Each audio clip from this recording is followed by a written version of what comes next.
सोचिए, साल 2007, जगह है अंटार्कटिका। एक फिल्म क्रू एक डॉक्यूमेंट्री शूट कर रहा है और उनकी आंखों के सामने से हजारों पेंगुइन्स का एक झुंड गुजर रहा है। सब के सब समंदर की ओर जा रहे हैं, लेकिन तभी उन्हें कुछ बहुत ही अजीब दिखता है। वहीं पर एक सी बर्ड एक्सपर्ट थे डॉक्टर डेविड एनली। उनकी नज़र एक अकेले पेंगुइन पे पड़ती है जो अपने झुंड से, समंदर से सबसे दूर, बिल्कुल उल्टी दिशा में जा रहा था। और उनका ये कहना कि उस दिशा में सिर्फ मौत है, इस घटना को और भी ज्यादा रहस्यमयी बना देता है। तो यही है वो बड़ा सवाल जो इस पूरी पड़ताल के सेंटर में है। आखिर वो अकेला पेंगुइन जानबूझकर मौत की तरफ क्यों जा रहा था? क्या उसके दिमाग में कुछ और ही चल रहा था? चलिए इस गुत्थी को सुलझाते हैं।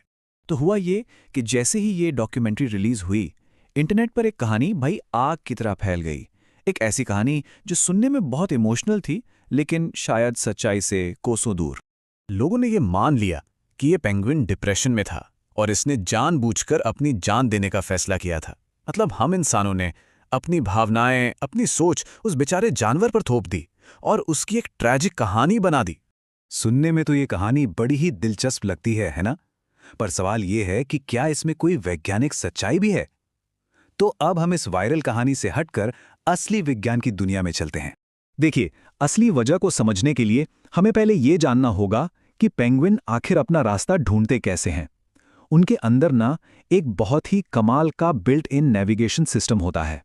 असल में ये कोई एक चीज नहीं है, बल्कि ये चारों चीजें मिलकर पेंगुइन्स का एक जबरदस्त बायोलॉजिकल जीपीएस बनाती हैं।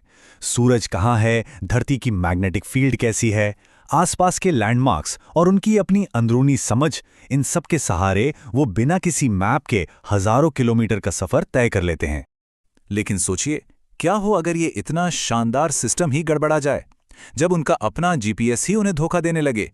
तो साइंटिस्ट का मानना है कि इसके पीछे कई वजह हो सकती हैं। हो सकता है धरती की मैग्नेटिक फील्ड में कोई गड़बड़ी आ गई हो, या फिर उसके दिमाग में जो अलग अलग सिग्नल जा रहे हैं वो आपस में मैच ही ना हो रहे हों, या ये भी हो सकता है कि ये कोई पैदाइशी दिमागी नुक्स हो।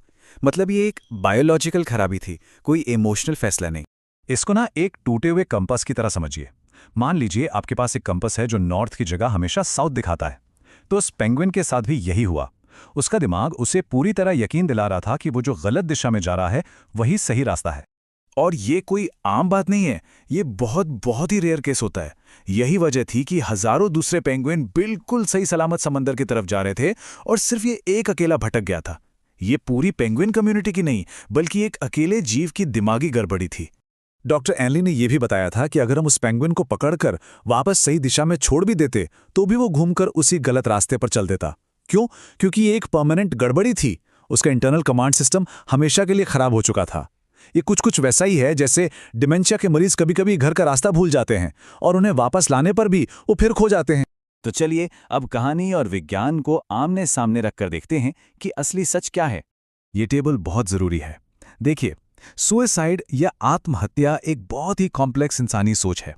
इसके लिए भविष्य के बारे में सोचना, मौत का मतलब समझना और फिर जानबूझकर कोई फैसला लेना जरूरी है। जानवरों में ये सब करने की क्षमता नहीं होती। वो तो बस अपनी सहज प्रवृत्ति यानी इंस्टिंक्ट के हिसाब से जीते हैं।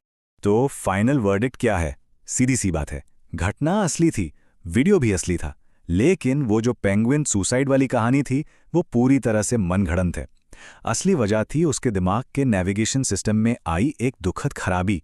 वो मरना नहीं चाहता था, वो बस रास्ता भटक गया था। तो ये पूरी कहानी हमें एक बहुत ही दिलचस्प सवाल पर लाकर छोड़ देती है। आखिर हम इंसानों की ये आदत क्यों है कि हम जानवरों के हर काम में अपनी भावनाएं और अपनी कहानियां ढूंढने लगते हैं? शायद इसलिए क्योंकि कहानियां हमें दुनिया को समझने में मदद करती हैं, भले ही वो साइंटिफिकली सच ना हो। इस पर सोचिएगा जरूर। और अगर आपको इसी तरह के रहस्यों को विज्ञान की नज़र से समझना पसंद है तो सब्सक्राइब करना मत भूलिएगा।